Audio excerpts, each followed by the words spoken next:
ಗೆಳೆಯರೇ ನಮಸ್ಕಾರ. ಹೇಗಿದ್ದೀರಿ ಎಲ್ಲರೂ? ಗೆಳೆಯರೇ, ಕೆಲವೊಂದು ಸಲ ಕೆಲವೊಂದು ವಿಷಯದಲ್ಲಿ ನಮ್ಮ ಜೀವನ ಯಾವ ರೀತಿ ಇರುತ್ತೆ ಅಂದರೆ ನಾವು ಅಂದುಕೊಂಡ ಹಾಗೆ ಇರೋದಿಲ್ಲ.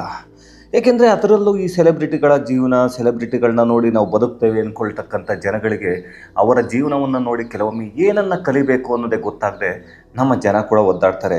ಹಾಗೆ ಅವರನ್ನೇ ನೋಡಿ ಬಹಳಷ್ಟು ಜನ ಇತ್ತೀಚೆಗೆ ಅವರನ್ನು ಫಾಲೋ ಮಾಡಿಕೊಂಡೇ ಹೋಗೋವಂಥವ್ರು ಇದ್ದಾರೆ. ಯಾಕೆ ಈ ವಿಷಯವನ್ನು ಹೇಳ್ತಾ ಇದ್ದೇನೆ ಅಂದರೆ, ಇತ್ತೀಚೆಗೆ ಕೆಲವೊಂದು ದಿನಗಳಿಂದ ಅಂದರೆ ಸರಿಸುಮಾರು ಒಂದು ತಿಂಗಳಿಂದ ಕೆಲವೊಂದು ರೂಮರ್ಸ್ ಅನ್ನೋ ರೀತಿಯಲ್ಲಿ ಹರಿದಾಡ್ತಾ ಇತ್ತು. ಅದು ಚಂದನ ಶೆಟ್ಟಿ, ರ್ಯಾಪರ್ ಚಂದನ ಶೆಟ್ಟಿ, ಹಾಗೆ ಸಂಗೀತ ನಿರ್ದೇಶಕ ಕೂಡ ಹೌದು, ಇವರ ಮತ್ತು ನಿವೇದಿತಾ ಗೌಡ ಇವರಿಬ್ಬರ ಜೀವನಕ್ಕೆ ಎಳ್ಳು ನೀರನ್ನು ಬಿಡ್ತಾ ಇದ್ದಾರೆ. ಅಂದರೆ ಡೈವೋರ್ಸ್ ಆಗ್ತಾ ಇದೆ ಅಂತ ಹೇಳಿಬಿಟ್ಟು ವಿಚ್ಛೇದನವನ್ನು ಕೊನೆಗೂ ಪಡೆದುಕೊಂಡ್ರು ನಿನ್ನೆ. ಅದು ನಿಜ ಕೂಡ ಹೌದು, ಇದು ರೂಮರ್ಸ್ ಅಲ್ಲ.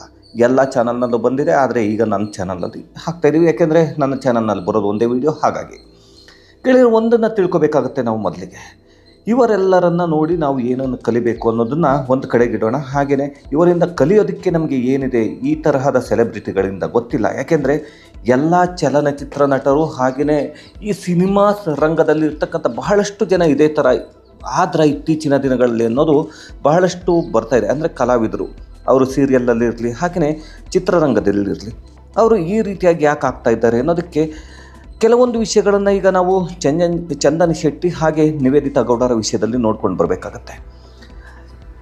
ಚಂದನ್ ಶೆಟ್ಟಿ ಹಾಸನದ ಹುಡುಗ, ಹಾಗೆಯೇ ಈತ ಬಹಳಷ್ಟು ದೊಡ್ಡ ಒಂದು ಏನು ರಿಚ್ ಫ್ಯಾಮಿಲಿನಲ್ಲಿ ಹುಟ್ಟಿದಂಥ ಹುಡುಗ ಅಲ್ಲ, ಒಂದು ಮಧ್ಯಮ ವರ್ಗದ ಕುಟುಂಬದ ಹುಡುಗ.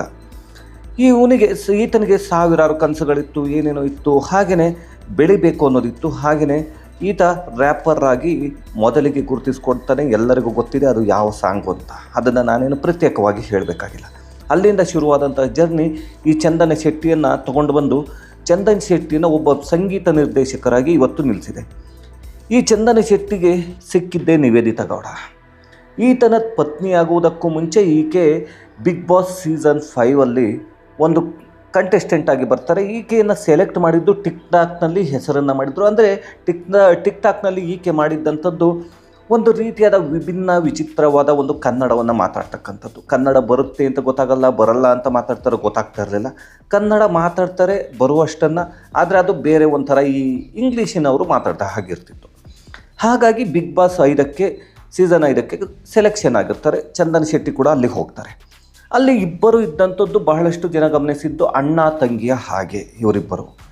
ಇವರಿಬ್ಬರು ಅಣ್ಣ ತಂಗಿಯ ಹಾಗೆ ಇದ್ದಂತಹವರು ಕೊನೆಗೆ ಎಲ್ಲರೂ ಅಂದ್ಕೊಂಡಿದ್ದು ಕೂಡ ಅಣ್ಣ ತಂಗಿ ಇದ್ದ ಹಾಗೆ ಅಂತಾರೆ. ಆದರೆ ಒಂದು ಯುವ ದಸರಾದ ವೇದಿಕೆಗೆ ಕರೀತಾರೆ. ಆ ವೇದಿಕೆಯಲ್ಲೇ ಚಂದನ ಶೆಟ್ಟಿ ನಿವೇದಿತಾಗೆ ಪ್ರಪೋಸನ್ನು ಮಾಡ್ತಾರೆ. ಅಂದರೆ ಲವ್ ಪ್ರಪೋಸ್ನ ಮಾಡ್ತಾರೆ. ಎಲ್ಲರೂ ಅಂದ್ಕೊಳ್ತಾರೆ ಏನಪ್ಪ ಇದು, ಒಂದು ಕಾರ್ಯಕ್ರಮವನ್ನು ಅಂದರೆ ಸರ್ಕಾರದ ಕಾರ್ಯಕ್ರಮವನ್ನು ಇವರ ಒಂದು ಲವ್ ಪ್ರಪೋಸ್ನ ಮಾಡೋದಕ್ಕೆ ಉಪಯೋಗಿಸ್ಕೊಂಡ್ರ ಅಂತಕ್ಕಂಥದ್ದು ಬಹಳಷ್ಟು ಜನರಿಗೆ ಈ ಅನುಮಾನವನ್ನು ಹುಟ್ಟಾಕುತ್ತೆ. ಆವಾಗ ಬಹಳಷ್ಟು ಗಾಸಿಪ್ಗಳಿಗೆ ಒಂದು ಚಂದನ್ ಶೆಟ್ಟಿ ಹಾಗೆ ನಿವೇದಿತಾ ಗೌಡ ಹಾಗೆಯೇ ಅವರ ಅಂದರೆ ಮಾತುಗಳನ್ನ ಕೇಳಬೇಕಾಯ್ತು ಜನರಿಂದ. ಒಂದು ವೇದಿಕೆಯಲ್ಲಿ ಈ ರೀತಿಯಾದಂತಹ ಒಂದು ಯಾವುದೋ ಒಂದು ಅಂದರೆ ದಸರಾದ ವೇದಿಕೆಯಲ್ಲಿ ಇದನ್ನು ಉಪಯೋಗಿಸ್ಕೋಬೇಕಿತ್ತ ಈ ರೀತಿ ಅಂತ. ಹಾಗೆಯೇ ಗೆಳೆಯರೆ, ನಾವು ಇನ್ನೂ ಮುಂದೆ ಹೋಗಿ ನೋಡಬೇಕಾಗುತ್ತೆ ಇವರ ಕೆಲವೊಂದು ವಿಷಯಗಳನ್ನ. ಅದಾದ ನಂತರ ಅವರ ಮನೆಯಲ್ಲೂ ಒಪ್ಪಿಗೆ ಇತ್ತು ಅಂತ ಏನು ಅನಿಸಲ್ಲ ನಮಗೆ. ಹಾಗಾಗಿ ಒಪ್ಪಿಗೆ ಇದ್ದಂತೆ ಕಾಣಿಸ್ಲಿಲ್ಲ ಇವರು ಮದುವೆ ಆದಾಗ ಕೂಡ. ಏಕೆಂದರೆ ಎಂಗೇಜ್ಮೆಂಟ್ ಆಗಿದೆ ಅಂದಾಗ ಕೂಡ ನಿವೇದಿತಾ ಗೌಡ ಅವರ ತಂದೆ ಹಾಗೂ ತಾಯಿ ಅದಕ್ಕೆ ನಮಗೂ ಸಂಬಂಧ ಇಲ್ಲ ಅಂತ ಕೊಟ್ಟಂತಹ ಒಂದು ಮಾತಿದೆ, ಅಂದರೆ ಸ್ಟೇಟ್ಮೆಂಟ್ ಇದೆ, ಅದನ್ನು ನಾವು ಕೇಳಿದ್ದೇವೆ. ಹಾಗೆಯೇ ಇದು ಹೀಗೂ ಮನೆಯಲ್ಲಿ ಹೇಗೋ ಮದುವೆಯನ್ನು ಆಗ್ತಾರೆ ಒಪ್ಪಿಸಿಬಿಟ್ಟು. ಆದರೆ ಎರಡೂ ಮನೆಯಲ್ಲೂ ಇಷ್ಟ ಇರಲಿಲ್ಲ ಅಂತ. ಯಾಕೆಂದರೆ ಚಂದನ್ ಶೆಟ್ಟಿಯವರ ಅಪ್ಪ ಅಮ್ಮ ಇವತ್ತಿಗೂ ಕೂಡ ಹಾಸನದಲ್ಲಿದ್ದಾರೆ. ಇಲ್ಲಿ ಇರ್ತಕ್ಕಂಥದ್ದು ಚಂದನ್ ಶೆಟ್ಟಿ ಹಾಗೆಯೇ ನಿವೇದಿತಾ. ಈ ನಿವೇದಿತಾ ತುಂಬ ಕಾಸ್ಟ್ಲಿ ಜೀವನ. ಹೇಗೆ ಅಂತಂದರೆ ನಿವೇದಿತಾ ಗೌಡ ಏನಿದ್ದಾರೆ ಇವರು ವಾರದಲ್ಲಿ 3 ಸಲ ತಲೆಗೆ ಸ್ನಾನವನ್ನು ಮಾಡುತ್ತಿದ್ದಿದ್ದು ಮನೆಯಲ್ಲ, ಅದರ ಬದಲಾಗಿ ಹೋಗಿ ಏನು ಬ್ಯೂಟಿ ಪಾರ್ಲರ್ ಇದೆ ಪಾರ್ಲರ್ನಲ್ಲೇ ಮಾಡಬೇಕಿತ್ತು ಅಂತಕ್ಕಂಥದ್ದು ಗೊತ್ತಿರುತ್ತೆ. ಆದರೆ ಕಾಸ್ಟ್ಲಿ ಜೀವನ ಏನೇ ಆಗಲಿ ಚಂದನ್ ಶೆಟ್ಟಿ ಎಲ್ಲವನ್ನು ಅನುಸರಿಸ್ಕೊಂಡು ಹೋಗ್ತಾಯಿದ್ರು. ಏಕೆಂದರೆ ಚಂದನ್ ಶೆಟ್ಟಿ ಹಾಗೂ ನಿವೇದಿತಾ ಗೌಡಗೆ ಸುಮಾರು 9 ವರ್ಷಗಳ ಒಂದು ಏಜ್ ಡಿಫ್ರೆನ್ಸ್ ಬರುತ್ತೆ. ಏನು ವಯಸ್ಸಿನ ಅಂತರ ಇದೆ ಅದು 9 ವರ್ಷಗಳು ಬರುತ್ತೆ. ಆ 9 ವರ್ಷಗಳ ಅಂತರ. ಹಾಗೆಯೇ ನಿವೇದಿತಾಗೆ ಈಗ ಸರಿಸುಮಾರು 25. ನಿವೇದಿತಾಗೆ ಏನಿದೆ ಅಂತಂದರೆ ಚಂದನ್ ಶೆಟ್ಟಿಗೆ ಈಗಾಗಲೇ 34ರ ಆಸುಪಾಸು. ಹಾಗಾಗಿ ಚಂದನ್ ಶೆಟ್ಟಿ ಹೇಳಿರುವಂಥದ್ದು ನನಗೆ ವಯಸ್ಸಾಗ್ತಾ ಬರ್ತಾ ಇದೆ, ಒಂದು ಮಗುವನ್ನು ಮಾಡಿಕೊಳ್ಳೋಣ. ಈ ಮಗುವನ್ನು ಮಾಡಿಕೊಳ್ಳೋಣ ಅನ್ನೋದೇ ಕಾಂಟ್ರವರ್ಸಿ ಆಯಿತಾ ಅಂತ ಕೆಲವೊಂದು ಕಡೆ ಅನ್ನಿಸ್ತಾ ಇದೆ. ಹಾಗೆಯೇ ಈ ಮಗುವನ್ನು ಮಾಡಿಕೊಳ್ಳೋದಕ್ಕೆ ನಿವೇದಿತಾ ಗೌಡ ಒಪ್ಕೊಳ್ತಾ ಇಲ್ಲ. ಯಾಕೆಂದರೆ ನಾನು ಇನ್ನೂ ಈಗ ಹೆಂಗು, ಸೊ ಹಾಗಾಗಿ ಮಗು ಇಷ್ಟು ಬೇಗ ಬೇಡ ಅನ್ನುವ ಒಂದು ನಿರ್ಧಾರಕ್ಕೆ ಬಂದಿದ್ದರು. ಆದರೆ ಅವರಿಗೆ ಇದೇ ವಿಷಯ ಒಂದು ಏನು ಅಂದರೆ ಈ ಡಿವೋರ್ಸ್ವರೆಗೂ ಹೋಯ್ತು ಅನ್ನೋದು ಬಹಳಷ್ಟು ವಿಷಾದ. ಹಾಗೆಯೇ ಈ ಮಗು ಬೇಡ ಅನ್ನೋದಕ್ಕೂ ಕಾರಣ ಗೊತ್ತಿಲ್ಲ, ಯಾಕೆ ನಿವೇದಿತಾ ಗೌಡ ಬೇಡ ಅಂದಿದ್ದಾರೆ ಅದಕ್ಕೆ ಯಾವುದೇ ಒಂದು ಡೀಟೇಲ್ಸ್ ಇಲ್ಲ. ಚಂದನ್ ಶೆಟ್ಟಿಯವರೇ ಕೊಟ್ಟಿರ್ತಕ್ಕಂಥ ಒಂದು ಹೇಳಿಕೆಯನ್ನು ನಾನು ಗಮನಿಸಿದಾಗ ಅವರು ಹೇಳಿರುವಂಥದ್ದು ಕೂಡ ಅದನ್ನೇ, ನನ್ನ ಜೀವನ ಈ ರೀತಿ ಆಗೋಯ್ತು, ನನ್ನನ್ನು ಮೊದಲು ಕೈ ಹಿಡಿದಿದ್ದು ಜನರೇ, ಮತ್ತೊಮ್ಮೆ ನೀವೇ ನನ್ನನ್ನು ಕೈ ಹಿಡಿದು ನಡೆಸಬೇಕು ಮುಂದಕ್ಕೆ ಅಂತ. ಆದರೆ ಈ ಸೆಲೆಬ್ರಿಟಿಗಳ ಜೀವನ ಹೇಗಿರುತ್ತೆ ಅಂದರೆ ಇಲ್ಲಿ ನಾವು ನೋಡಬೇಕಾಗುತ್ತೆ, ಇವರನ್ನು ನೋಡಿ ನಾವು ಏನನ್ನು ಕಲಿಬೇಕು. ಯಾಕೆಂದರೆ ಇತ್ತೀಚಿನ ದಿನಗಳಲ್ಲಿ ಬಹಳಷ್ಟು ಡೈವೋರ್ಸ್ ಪ್ರಕರಣಗಳು ಕೋರ್ಟ್ಗೆ ಹೋಗ್ತಾ ಇದೆ. ಯಾಕೆಂದರೆ ಇಲ್ಲಿ ಇವರದ್ದು ಲವ್ ಮ್ಯಾರೇಜ್. ಇಲ್ಲಿ ಲವ್ ಮ್ಯಾರೇಜ್ ಅಲ್ಲ, ಯಾರೋ ಬಲವಂತವಾಗಿ ಮನೆಯಲ್ಲಿ ಮದುವೆ ಮಾಡಿದ್ರು ಅಂದರೆ ಏನೋ ಬಿಡಪ್ಪ ಇವಾಗ ಏನೋ ಆಗೋಗ್ತಿದೆ ಅಂತ ಅಂದರೆ ಓಕೆ. ಏಕೆಂದರೆ ಎಲ್ಲ ಲವ್ ಮ್ಯಾರೇಜ್ಗಳು ಜೀವನ ಪೂರ್ತಿ ಉಳ್ಕೊಳ್ಳಲ್ಲ. ಹಾಗೆಯೇ ಎಲ್ಲ ಅರೇಂಜ್ ಮ್ಯಾರೇಜ್ಗಳು ಪೂರ್ತಿ ಸಾಯುವವರೆಗೂ ಬದುಕಲ್ಲ.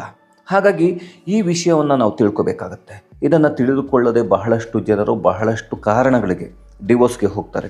ಹೋಗೋದು ತಪ್ಪು ಅಂತಲ್ಲ, ಅದು ತಮ್ಮ ಮನೆಯಲ್ಲಿ ಇಷ್ಟ ಇಲ್ಲದ ಜೀವನ ನಡೆಸುವಾಗ, ಹಾಗೆಯೇ ಮನೆಯಲ್ಲಿ ಯಾವುದೂ ಸರಿ ಇಲ್ಲ ಅಂದಾಗ ಹೋಗಿ ತೆಗೆದುಕೊಳ್ಳಲಿಕ್ಕೆ ಅಂತ ಡೈವರ್ಸ್ ಇರುತ್ತೆ. ನಿಮಗೆ ಇಷ್ಟ ಇಲ್ಲದ ಜೀವನವನ್ನು ನಡೆಸಬಾರ್ದು ಅಂತನೋ, ಇಷ್ಟ ಇಲ್ಲದ ಜೀವನ ಅಂದ ತಕ್ಷಣ ಎಲ್ಲರೂ ಏನು ಅಂದ್ಕೊಳ್ತಾರೆ ಅಂದರೆ ನನಗೆ ಇಷ್ಟ ಇಲ್ಲ ಹಾಗೆ ಹೀಗೆ. ಅಲ್ಲಿ ಮನೆಯ ಪರಿಸ್ಥಿತಿಗಳು ಎಲ್ಲವನ್ನು ಅವಲೋಕಿಸಿ ತೆಗೆದುಕೊಳ್ಬೇಕು ಅಂತ ಡೈವರ್ಸ್ನ ಮಾಡಿರ್ತಾರೆ. ಆದರೆ ಅದನ್ನು ಇತ್ತೀಚಿನ ದಿನಗಳಲ್ಲಿ ಅದೊಂದು ಥರ ಹೇಗಾಗ್ಬಿಟ್ಟಿದೆ ಅಂದರೆ ನನಗೆ ಬೇಕಾದಾಗೆಲ್ಲ ತೆಗೆದುಕೊಳ್ತೇನೆ ಅನ್ನುವ ರೀತಿಗೆ ಬಂದುಬಿಟ್ಟಿದ್ದಾರೆ.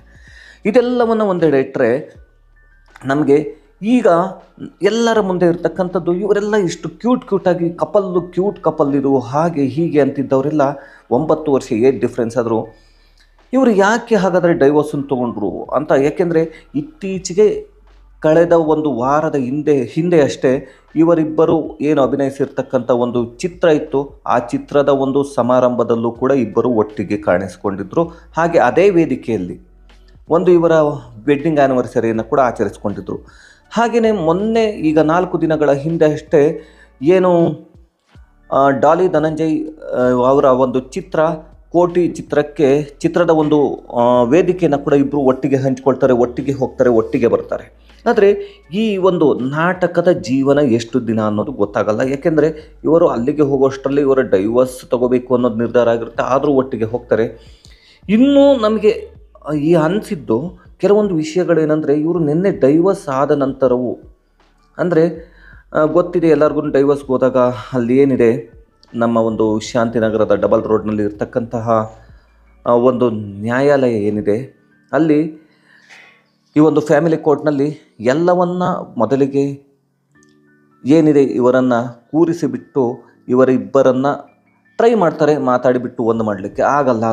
ಅದಾದ ನಂತರ ವಿಚ್ಛೇದನವನ್ನು ಪಡೆದುಕೊಂಡ ನಂತರವೂ ಕೂಡ ಅಲ್ಲೂ ಕೂಡ ಚಂದನ್ ಶೆಟ್ಟಿ ಮತ್ತು ನಿವೇದಿತಾ ಗೌಡ ಕೈಯನ್ನು ಹಿಡ್ಕೊಂಡು ಬರ್ತಾರೆ. ಇದು ಬಹಳಷ್ಟು ಜನ ಕೇಳ್ತಿರ್ತಕ್ಕಂಥ ಪ್ರಶ್ನೆ, ಇವರಿಬ್ಬರು ಕೈ ಹಿಡ್ಕೊಂಡು ಬರೋದಾದರೆ ಇವರಿಬ್ಬರು ಯಾಕೆ ಡೈವರ್ಸನ್ನು ತೊಗೊಳ್ತಾರೆ? ಹಾಗಾದರೆ ತೊಗೊಳ್ಬೇಕಾಗಿರೋದೇನು? ಕೆಲವರಿಗೆ ಅನಿಸಿದ್ದು ಮೊದಲಿಗೆ ಇವರು ಅಭಿನಯಿಸಿರ್ತಕ್ಕಂಥ ಇವರಿಬ್ಬರು ಹೀರೋಯಿನ್ ಆಗಿ ಅಭಿನಯಿಸಿರ್ತಕ್ಕಂಥ ಒಂದು ಚಿತ್ರ ಏನಿದೆ, ಆ ಚಿತ್ರದ ಏನೋ ಪ್ರಮೋಷನ್ ಆಗಲಿ ಇಲ್ಲ ಏನೋ ಒಂದು ಇದನ್ನು ಮಾಡ್ತಿದ್ದಾರೆ, ಅದು ಓಡಲಿ ಅಂತ ಏನೋ ಒಂದು ಗಿಮಿಕ್ಕನ್ನು ಮಾಡೋದಕ್ಕೆ ಹೊರಟಿದ್ದಾರೆ ಇವರಿಬ್ಬರು ಅಂತ ಗೊತ್ತಿಲ್ಲ.